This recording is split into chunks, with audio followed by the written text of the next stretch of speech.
पहलगाम ज्या ठिकाणी पर्यटक शांततेचा शोध घेत असतात त्या नंदनवनात भ्याड दहशतवाद्यांनी पुन्हा एकदा रक्तरंजित इतिहास लिहायचा प्रयत्न केला। या हल्ल्याच्या घटनेने संपूर्ण देश हळहळला आणि या हल्ल्याचा संताप आज संपूर्ण देशभर उमटतोय। पण सर्वात तीव्र प्रतिक्रिया आली आहे तर देशाचे शूर पुत्रांकडून, ज्यांनी आपल्या जीवाचं दान देऊन हा देश सुरक्षित ठेवला। अमरावतीच्या महार बटालियनचे माजी सैनिक आता पुन्हा सज्ज झाले आहेत। जर युद्ध झाले तर आम्ही मरण्यास तयार आहोत, असं स्पष्टपणे सांगितले आहेत रणझुंजार जवानांनी। पाहूया सिटी न्यूज अमरावतीवरून ही खास प्रतिक्रिया। पहलगाम येथे झालेला भ्याड हल्ला देशाच्या अस्मितेवर आघात करणार आहे। देशातील हजारो पर्यटकांमध्ये भीती निर्माण करणाऱ्या या घटनेचा अमरावतीतील महार बटालियनच्या माजी सैनिकांनी तीव्र निषेध केला आहे। जर देशाला पुन्हा आमची गरज भासली तर आम्ही जीव गमवायलाही मागे पुढे पाहणार नाही, असं ठामपणे सांगितलंय। 1999च्या कारगिल युद्धाचे साक्षीदार असलेल्या सैनिकांनी भारत-पाक युद्ध, कारगिलमधले लढाया आणि देशातील अनेक ऑपरेशन्समध्ये सहभाग घेतलेल्या या रणवीरांनी सांगितलं की पाकिस्तानने वारंवार भ्याडपणा दाखवलाय, परंतु प्रत्येक वेळी भारताने विजय मिळवलाय। देशावर संकट आलं तर आमचं रक्त पुन्हा मातीत मिसळायला तयार आहे, या शब्दात त्यांनी भावनांनी गाठ बांधली। 22 एप्रिलच्या घटनेने संपूर्ण देश हादरला। पहलगाम जम्मू काश्मीर या स्थळी असलेल्या पर्यटन स्थळी अतिरेक्यांनी प्रवेश करीत 28 भारतीय पर्यटकांना संपविलं। ही घटना नक्कीच संपूर्ण देशवासियांकरिता दुःख देणारी घटना आहे। या घटनेने संपूर्ण भारतातील नागरिकांनी शोक व्यक्त केलाय। केंद्रापासून तर गल्लीपर्यंत प्रत्येकाने मृत्युमुखी पडलेल्या 28 भारतीय पर्यटकांना श्रद्धांजली वाहिली। या दरम्यानच आता भारत आणि पाकिस्तान संबंध बिघडण्याची शक्यता वर्तवण्यात येत आहे। केंद्र सरकारने या घटनेची दखल घेतलेली आहे आणि पाकिस्तानला बजावलेले आहेत। या घटनेवर आता काही दिवसांमध्ये भारत पाकिस्तान हे युद्ध पुकारण्याची शक्यता वर्तवण्यात येत आहे। वातावरण तर बिघडलं, भारत देश हा ठाम आहे, नागरिक सुद्धा ठाम आहेत की देशाकडे कोणी डोळे जर उठारले तर डोळे काढण्याची सुद्धा या देशातील प्रत्येक सैन्य सोबतच नागरिकांचं भूमिका आहे। दर्शकांनो, याच दरम्यान घडलेल्या घटनेवर परिचर्चा आणि संवाद साधण्याकरिता आपण थेट दाखल झालेलो आहेत अमरावती शहरातील इरविन चौक बाबासाहेब आंबेडकर स्मारक परिसरामध्ये। माझ्यासोबत जुळलेले आहेत, आपण पाहू शकताय ज्या सैन्याने या देशाकरिता आपला वेळ घालवला, म्हणजे देशाकरिता संरक्षण बजावलं, कुटुंब घरी, मात्र हेच सैनिक भारताच्या बॉर्डरवर दिवस रात्र देशाची सेवा केली। आपण पाहत आहात हे दृश्य आहेत महार बटालियनच्या बलाढ्य सैनिकांचं, ज्यांनी सेवा देऊन आपलं संपूर्ण कार्यकाळ संपला आणि नंतर सेवा निवृत्ती घेतल्यानंतर आज हे जीवन आहेत या देशाचा अभिमान बाळगण्याकरिता। थेट पहलगाम या घटनेवर आपण संवाद साधणार आहोत याच भारतीय जवानांसोबत, माजी सैनिकांसोबत। काय नाव आहे आपलं आणि काय सांगाल या घटनेवर? मैं पूर्व सैनिक हवलदार गजानन इंगले, अमरावती, महाराष्ट्र से। सबसे पहले मैं सिटी न्यूज के माध्यम से जो पहलगाम में आतंकवादियों ने कायराना हरकत की और हमारे 26 पर्यटकों को मौत के घाट उतारा और ऐसा डरपोक हमला किया, इस हमले में जितने भी पर्यटक शहीद हुए हैं, सबसे पहले मैं माजी सैनिकों की ओर से उनको श्रद्धांजलि अर्पण करता हूं। साथियों, हमारा देश जो है फिलहाल बहुत ही नाजुक घड़ी में चल रहा है। इससे पहले भी बहुत सारे हमले हुए हैं, लेकिन आज जिनके द्वारा ये आतंकवादी पनप रहे हैं और हमारे देश को कमजोर करने की कोशिश कर रहे हैं, ऐसे देश को सबक सिखाने का आज ये समय आ गया है। पूरा देश इस घटना का निषेध करता है और हम भी पूरे माजी सैनिक इस घटना का निषेध करते हुए जो परिस्थिति निर्माण हुई है उसको निपटने के लिए जब भी गवर्नमेंट हमें बुलाएगी, हम एक सेकंड में बॉर्डर पर आज भी लड़ने के लिए जाने के लिए तैयार है। जो बॉर्डर पर फिलहाल सैनिक कार्यरत है, उनका मनोबल बढ़ाने के लिए हमारे माजी सैनिक जो है, पूरे देश के लाखों माजी सैनिक एक कॉल पर पूरे बॉर्डर पर पहुंच जाएंगे और हमारा पूरा ताकत के साथ इस बार जो देश हमारे कई दशकों से भारत देश को कमजोर करने की कोशिश कर रहा है उनको सबक सिखाने के लिए हम पूरे मुस्तैदी से तैयार है। इससे पहले पाकिस्तान जो है 3 बार हार चुका है। भारत देश के साथ किसी भी हालत में वो नहीं टिक सकता। 1965 में उन्होंने मुंह खाई है और 1971 में जो है उनको पता होना चाहिए कि पाकिस्तान का जो जनरल था वह अपने 93,000 सैनिकों के साथ भारत देश के भारतीय सैनिकों के सामने नतमस्तक हुआ था, घुटने टेकाए थे और सरेंडर हुआ था 1971 की लड़ाई में। उसमें महार रेजिमेंट जो भारतीय स्थल सेना की जाबाज महार रेजिमेंट है जो महामानव डॉक्टर बाबा साहब अम्बेडकर जी ने 1 अक्टूबर 1941 को स्थापन किए है। आज महार रेजिमेंट को 84 साल पूरे हुए हैं। ऐसे उस समय 1971 में हमारे महार रेजिमेंट की 2 महार बटालियन और 7 Mahar battalion, 1st Mahar battalion, ऐसे महार बटालियन पंजाब प्रांत में बॉर्डर पर तैनात थे और हमारे 2 महार बटालियन जो है पाकिस्तान के अंदर 60 किलोमीटर जो पर्वतली क्षेत्र है, पर्वतली की लड़ाई बोलते हैं, वो पर्वतली का जो पहाड़ है पाकिस्तान के अंदर 60 किलोमीटर घुसकर कब्जा किया था। लेकिन जो अंतर्राष्ट्रीय सुरक्षा परिषद है, यूएनओ है, उनके करार के द्वारा जब कोई लड़ाई हो जाती है और कोई इस प्रकार से हम कब्जा कर लेते हैं तो वो छोड़ना पड़ता है। वो करार के अनुसार हमने जो है 60 किलोमीटर जो पाकिस्तान का एरिया है वो समझौते के तौर पर छोड़ दिया है। लेकिन फिर भी वो पाकिस्तान नहीं सुधरा है और उस समय पे फिर बाद में 1972 में दिवंगत इंदिरा गांधी जी प्राइम मिनिस्टर थे, उनकी अगुवाई में पाकिस्तान के 2 टुकड़े हुए हैं और बांग्लादेश हुआ है।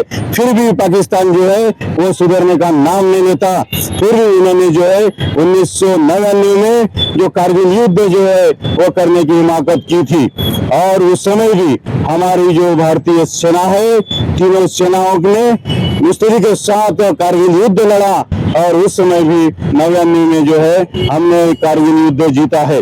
ऐसे 3 बार पाकिस्तान के साथ युद्ध हुआ है और तीनों बार जो है भारत की जीत हुई है। पाकिस्तान हार चुका है और आज भी वो जिधर धमकी देने की कोशिश करता है कि हम भारत को जो है ऐसा नुकसान पहुंचाएंगे, वैसा नुकसान पहुंचाएंगे। पाकिस्तान ने सुन लेना चाहिए कि अगर इस बार जंग हुई तो पाकिस्तान जो है ये शब्द ही नहीं रहेगा, नक्शे से पाकिस्तान का नाम निशान मिट जाएगा और पाकिस्तान के 4 टुकड़े होने में 1 सेकंड नहीं रहेगी। और भारत के साथ इस प्रकार से जो है कभी उसने इज्जत नहीं करना चाहिए और करेगा तो इस बार जो है नक्शे से पाकिस्तान पूरा मिट जाएगा। पहलगाम या घटनेवर आता भारताने पाकिस्तानचं पाणी रद्द केलेलं आहे। आता समोरची आता परिस्थिती काय निर्माण होणार आहे, काय आपलं नाव सांगाल आणि कितपर्यंत आपण सेवा दिली आहे देशाकरिता? मी माजी सैनिक हवालदार सतीश नाईक। पहलगाममध्ये जे घटना घडली आहे त्याचा तर आम्ही सर्व माजी सैनिकांतर्फे निषेधच करतो आणि कारगिल युद्धात पण आम्ही होतोच आणि हे जे पाणीपासून केलंय आम्ही सरकारसोबत आहेतच आणि आम्हाला कधी बोलावलं तर आम्ही जाऊ। नक्कीच कारगिल युद्धाचे सुद्धा हे साक्षीदार माजी सैनिक, ज्यावेळेस कारगिल युद्ध छेडलं गेलं होतं हेच सैनिक सुद्धा भारताच्या बाजूने म्हणजे भारत देशाकरिता आपल्या प्राणाची आहुती देण्याकरिता सज्ज होते। कारगिल युद्ध हे सहज साधन होतं कारण वरच्या बाजूने थेट खालच्या दिशेवर प्रहार केला जात होता। काय सांगाल त्या कारगिल युद्धाबद्दल आणि आता पहलगामच्या या घटनेवर भारत देश पाकिस्तानासोबत आता व्यवहार बिघडलेला आहे, परिस्थिती युद्धाची येत आहे। कारगिल मध्ये पण आम्ही होतो, तिथे खूप परिस्थिती गंभीर होती आणि आता सुद्धा गंभीर आहे। तर आम्ही आता जायला तिथं तयार आहे आणि पूर्ण जीवन आम्ही तिथं द्यायला तयार आहे। कशी परिस्थिती झालेली आहे, आपण सुद्धा त्या ठिकाणी युद्धामध्ये सहभागी होते दिवस आणि आताची परिस्थिती बदलली, मात्र आता थोडंसं वेगळं युद्धाचा प्रकार घडत आहे, काय सांगा? मी हवालदार मनोज सोनटक्के। युद्धाचे तर आता कारण तर खूप बिकटमध्ये आली, व्यवस्था बिकटली आहे आणि जे 28 जो लोक तिथे मारले गेले आहे ते आम्ही आम्हाला पण तिथे बोलावलं तर आम्ही जाण्यासाठी आम्ही सगळेजण तयार आहे. काय सांगाल आता पाकिस्तानच्या संरक्षण मंत्रीने सुद्धा भारताला धमकी दिलेली आहेत आणि भारत देश सुद्धा आता सज्ज झालेले आहेत. सुरक्षा मंत्री तेथील सुद्धा एक भुट्टो त्यांनी सुद्धा धमकी दिलेली आहेत. या घटनेवर आता भारत पाकिस्तान युद्ध नेमकं घडणार का की वेगळ्या पद्धतीने त्यांच्या दबाव येणार? सबसे पहले जो पाकिस्तान ने भारत को धमकी देने की कोशिश की है, ये जो है गिदड़ धमकी की जैसी धमकी है. इससे पहले जो है पाकिस्तान 3 बार हार चुका है और इस बार भी वो नेस्तनाबूद हो जाएगा. पाकिस्तान पूरा नक्शे से मिट जाएगा. कोई भी इस प्रकार से जो है दूसरा देश एक दूसरे के ऊपर आक्रमण करता है तो मैं ही बड़ा ये जो है उनका चलते रहता है. लेकिन पाकिस्तान में जो लोग हैं, वहाँ के परिस्थिति है, दो समय की रोटी उन लोगों को नहीं मिलती है. भिखारी हो चुका है पाकिस्तान. ऐसे भिखारी देश अगर समझो हमारे देश के साथ लड़ाई लड़ने का मतलब एक हिम्मत करता है तो ये गिदड़ धमकी के जैसा होगा.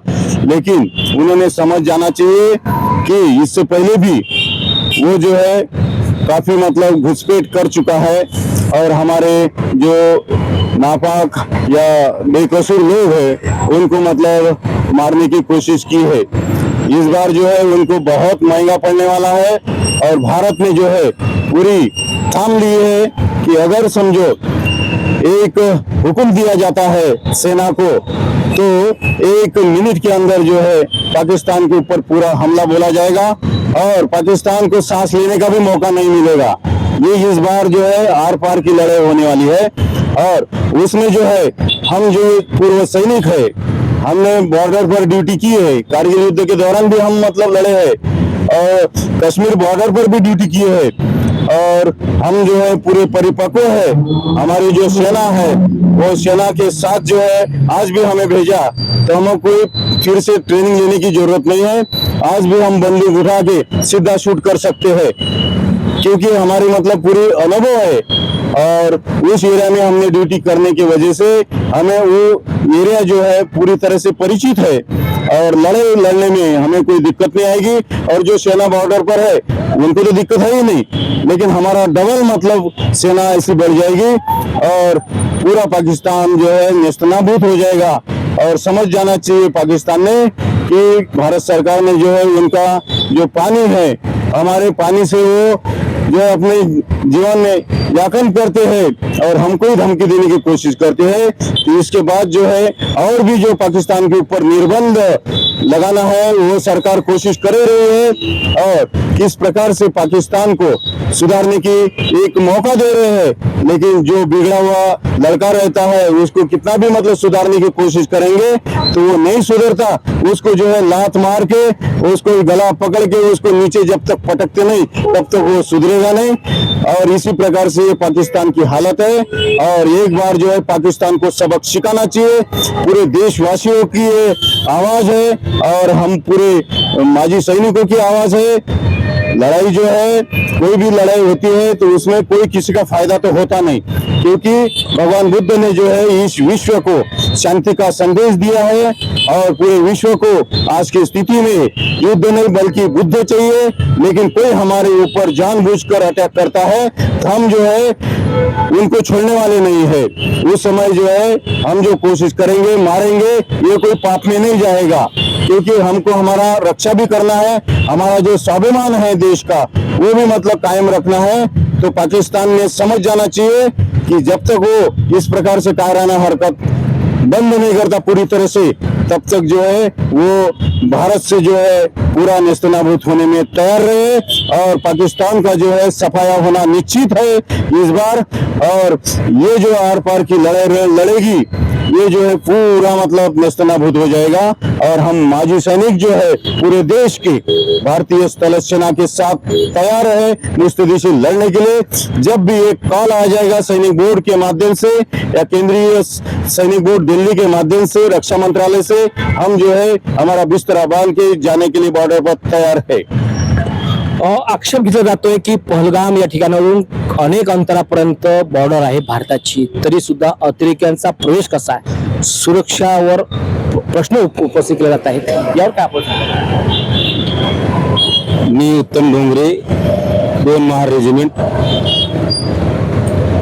अतिरेक्यांचं जे येणं आहे त्यात जे काश्मीर आहेत जे POK मध्ये आहे, म्हणजे पाकमध्ये इन्व्हॉल्ड आहेत. तर त्यातले लोक अजूनही पाकिस्तानच्याच अंडरमध्ये आहेत. त्यांच्या सहवासात ते लोक येतात. म्हणून तिथे RR जे आहे, मी मोटर पाठवून हवालदार होतो फर्स्ट RR मध्ये, आणि त्यात पाहिलं मी बरेचसे आतंकवादी येतात आणि मी बरेचसे ऑपरेशन केले आहेत. तर त्याच्या माध्यमातून ते लोक येत असतात आणि बरेचसे त्यात ग्रुप आहेत मिलिटंटचे. तर ते आम्ही सर्च करून, कॉर्डन सर्च करून ते आम्ही हे करत होतो. ही जी लढाई आहे, ही लढाई म्हणजे ही काही साधी गोष्ट नाही आहे. त्याच्यामध्ये सर्व देशांचं आर्थिक पूर्ण खचून जाते. त्याच्यामुळं ही काही साधी गोष्ट नाही. पण जरी पण असे जर हमले झालेत तर आम्ही माजी सैनिक पूर्ण येऊ आणि देशाची रक्षा करण्यासाठी आम्ही तत्पर राहू. नक्कीच. शेवटचा प्रश्न घेतोय की भारताच्या बाजूने कोणता देश उभा राहत नाही जर अशी परिस्थिती निर्माण झाली, मात्र पाकच्या बाजूने छुप्या पद्धतीने चीन म्हणा, इतर देश त्यांना छुप्या पद्धतीने त्यांना पाठिंबा देत आहेत, यावर काय प्रतिक्रिया?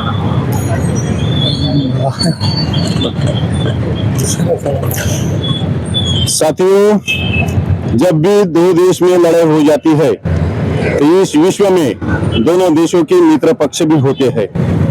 हमारे भी भारत देश के मित्र पक्ष है. जिस प्रकार पाकिस्तान जो है हमारा देश का शुरू से दुश्मन रहा है, उसी प्रकार से जो है चाइना भी हमारा दुश्मन तो रहा ही है, क्योंकि चाइना ने भी काफी हमें नुकसान पहुंचा है 1962 में. और बीच में जो 2017 में जो है गलवान घाटी में हमारे 20 सैनिक जो है वो शहीद हुए थे चाइना बॉर्डर पर. तो वो भी कोई हमारा मित्र तो है ही नहीं. लेकिन इस बार अगर लड़ाई हो जाती है तो निश्चित तौर पर चाइना जो है पाकिस्तान को सपोर्ट कर सकता है. उसी प्रकार से जो है भारत के साथ भी बाकी देश भी सपोर्ट करेंगे और इस प्रकार से सपोर्ट चलते रहेगा प्रत्यक्ष अप्रत्यक्ष रूप से. और ये जो लड़ाई है 2 देशों के बीच में, जब कोई बड़ी घटना हो जाती है, कब्जा हो जाता है, उस समय पे वो मुंह की खाकर वो खत्म हो जाती है. और अभी एक शंका निर्माण की थी कि बॉर्डर पर इतने सारे सैनिक तैनात होने के बाद भी ये घुसपैठी कैसे घुस जाते हैं देश में.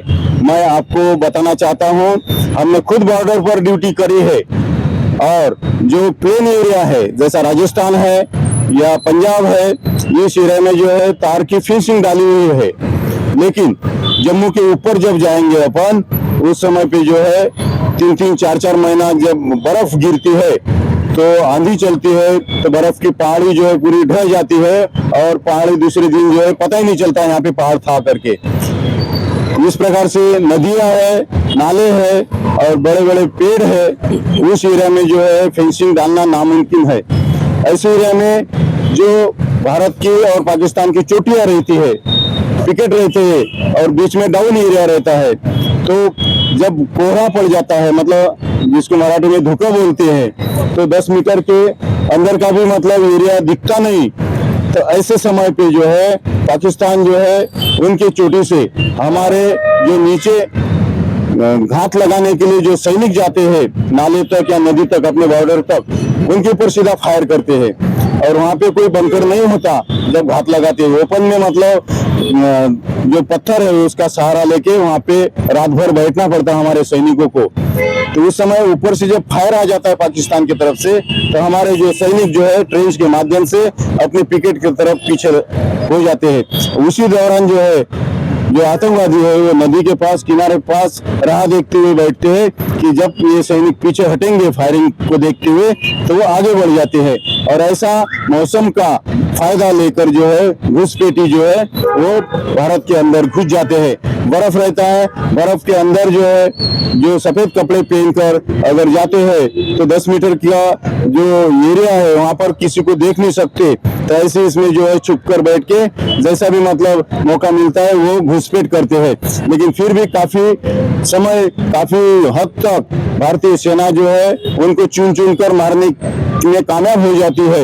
लेकिन उनकी ऐसी चैन रहती है, पहले 2-3 लोग भेजेंगे, फिर उसके पीछे 2-3 लोग रहेंगे, पहले अगर मतलब सक्सेस हो गए तो पीछे वाले मतलब मारे जाएंगे। तो ऐसा करते करते वो जो वहाँ के बेरोजगार लोग हैं उनको पहले पाकिस्तान जो है, उनकी आर्मी जो है, ISI जो है वो उनके खाते में पैसे डालते हैं, उनको सपोर्ट करते हैं और वो लड़कों को ट्रेन करके भारत में वो घुसाते हैं। और वहाँ की जो परिस्थिति, भौगोलिक परिस्थिति है, वहाँ की जो बॉर्डर की बनावट है, उस बनावट की वजह से वहाँ के जो आतंकवादी है वो अंदर घुस जाते हैं। लोगों को पता होना चाहिए कि बगावत करने में तो कोई दिक्कत नहीं रहती, कि भारतीय सेना इतनी सारी होने के बाद घुसपैठी कैसे आ जाते हैं, लाजमी है, सवाल भी ठीक है। लेकिन वहाँ की जो परिस्थिति है हमने अनुभव किया है, हम रह चुके हैं वहाँ पे कश्मीर घाटी में, टिकट पर रह चुके हैं। वहाँ की जो परिस्थिति है वो किस प्रकार से मतलब वहाँ के जो आतंकवादी उसका फायदा उठाकर भारत में घुसते हैं वो हमको पता है। इसलिए जो है जो लोगों की शंका है वो यहाँ पे मतलब मैं समाधान करना चाहूंगा।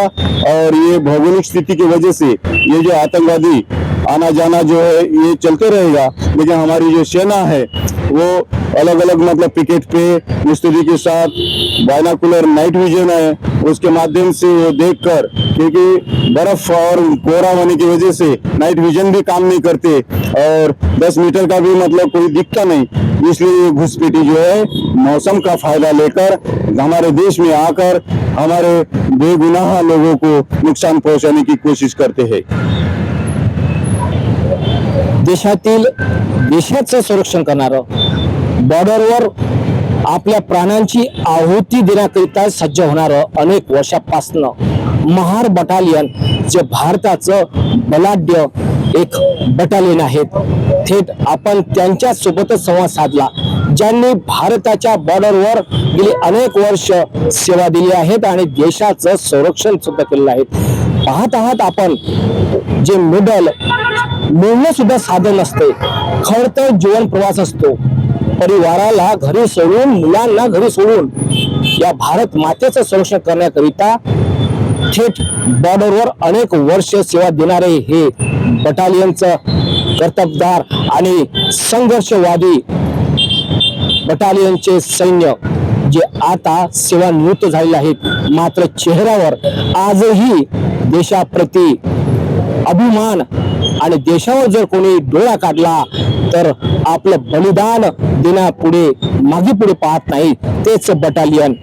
ख्वाजा आसिफ जे संरक्षण पाकिस्तानचे मंत्री आहेत, त्यांनी आता तर थेट भारताला धमकी दिली आहे। दर्शकांनो, या माध्यमातून आपण देशाचं संरक्षण करणारा, मी पुन्हा तेच म्हणतोय की अभिमान बाळगणाऱ्या, ज्यांचं आयुष्यच या देशाच्या संरक्षणाकरिता खर्च झालं आणि नक्कीच त्याच आपल्या भारत देशाच्या या सरकारने त्यांना छातीवर मेडल दिलेलं आहे। अभिमान या सैन्याचं, माजी सैनिकांचं, आणि म्हणूनच म्हणावं लागेल की या पहलगामच्या भडक्या आणि घाबरट्या पाकव्याप्त असलेल्या पाकिस्तानातील अतिरेक्याने जो भ्याड हल्ला केला, निष्पाप या भारतीय पर्यटकांचा जीव गेला, त्यांच्या पाठीशी संपूर्ण कुटुंबाशी हा भारत देशातील प्रत्येक नागरिक सज्ज आहेत, श्रद्धांजली व्यक्त केली आहेत। मात्र आता भारत देश सज्ज झालेला आहे त्यांना सबक शिकवण्याकरिता। या भारत देशामध्ये प्रत्येक नागरिक, लहान मुलगा असलेली असेल तर या भारत मातेचं संरक्षण करण्याकरिता आजही सज्ज आहेत। दिल दिया है जान भी देंगे, हिंदुस्तान के लिए सब भारत देश का नागरिक तयार है, हे वाक्य या ठिकाणी बोलतोय आणि या पाकिस्तानला धडा शिकवण्याकरिता आता भारत देश सज्ज आहेत। या पहलगामच्या विषयावर आपण बलाढ्य आणि सैनिक जे माजी सैनिक आहेत महार बटालियनचे त्यांच्याशी संवाद साधला। त्यांनी सुद्धा आपल्या जीवन काळात भारत पाकिस्तानच्या युद्धामध्ये सुद्धा त्यांनी जे संपूर्ण अनुभवलेला आहेत, रात्रंदिवस सेवा दिली आहेत, त्यांची सर्व घटना त्यांनी कैद केली आहेत आणि स्पष्ट केल्या आहेत। आणि या दरम्यानच पुढील टप्प्यामध्ये आपल्याशी संवाद साधणार आहोत। याच दरम्यान पहलगामच्या घटनेवर भ्याड हल्ल्याच्या या घटनेवर नागरिक काय म्हणतात, पाहत राहा सिटी न्यूज। कारगिल पासून आजपर्यंत भारताच्या माजी सैनिकांनी दाखवलेली शौर्य हीच खरी देशाची ढाल आहेत। आज देश पुन्हा एकदा अशा ढालीकडे पाहतोय जे युद्धाच्या रणांगणात सज्ज आहेत। मरण्याची पर्वा न करता पहलगाम हल्ल्याचा बदला घेतला जाईल हा विश्वास आहे आमच्या शूरवीरांवर आणि हीच आहेत स्फूर्तीचं आणि प्रेरणेचं जिवंत उदाहरण।